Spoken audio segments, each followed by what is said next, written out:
بسم الله الرحمن الرحيم تبارك الذي بيده الملك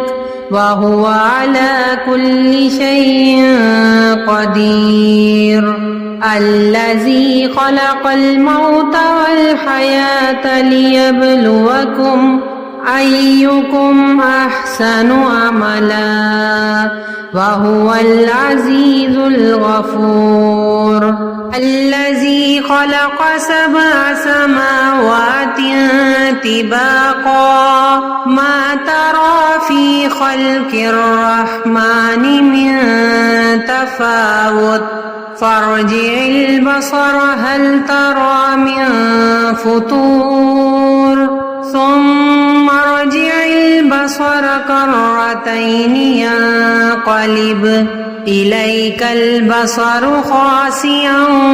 وهو حسير ولقد زينا السماء الدنيا بمصابيح وجعلناها رجوما للشياطين وأعتدنا لهم عذاب السعير وللذين كفروا بربهم عذاب جهنم وبئس المصير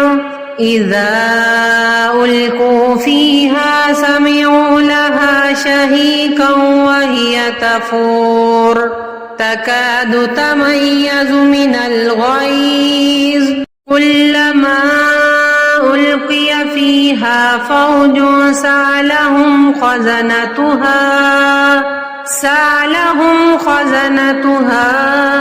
ألم يأتكم نذير قالوا بلى قد جاءنا نذير فكذبنا وقلنا ما نزل الله من شيء إن أنتم إلا في ضلال كبير وقالوا لو كنا نسمع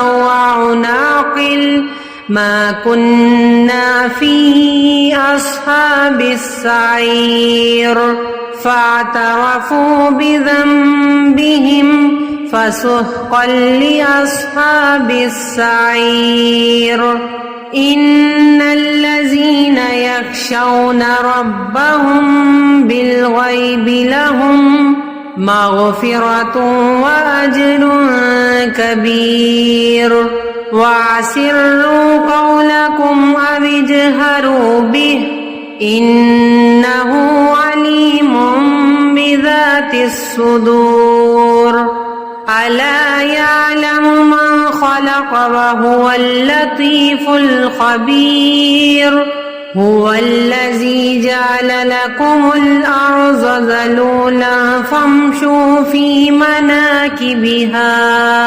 وكلوا من رزقه وإليه النشور أأمنتم من في السماء أن يكسف بكم الأرض فإذا هي تمور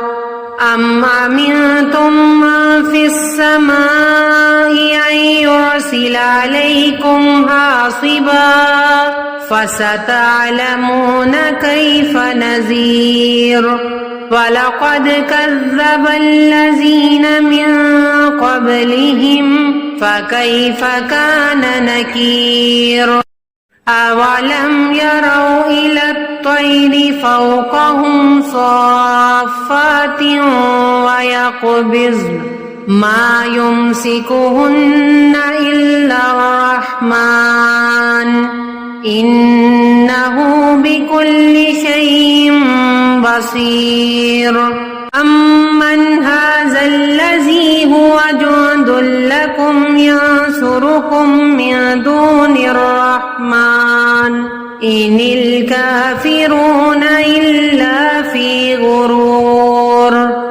أمن هذا الذي يرزقكم إن أمسك رزقه بل لجوا في عتب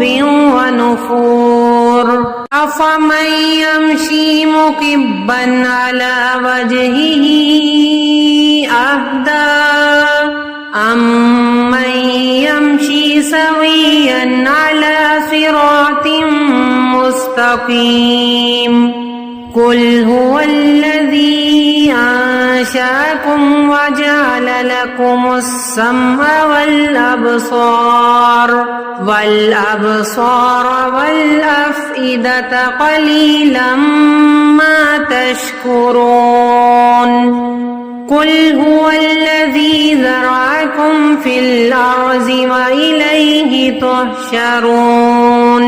ويقولون متى هذا الوعد إن كنتم صادقين قل إنما العلم عند الله وإنما أنا نذير مبين فلما رأوه زلفة سيئت وجوه الذين كفروا وقيل هذا الذي كنتم به تدعون قل أرأيتم إن أهلكني الله ومن معي أو رحمنا فمن يجير الكافرين من عذاب أليم قل هو الرحمن آمنا به وعليه توكلنا فستعلمون من هو في ضلال مبين قل أرأيتم إن أصبح ماؤكم غورا فمن يأتكم بماء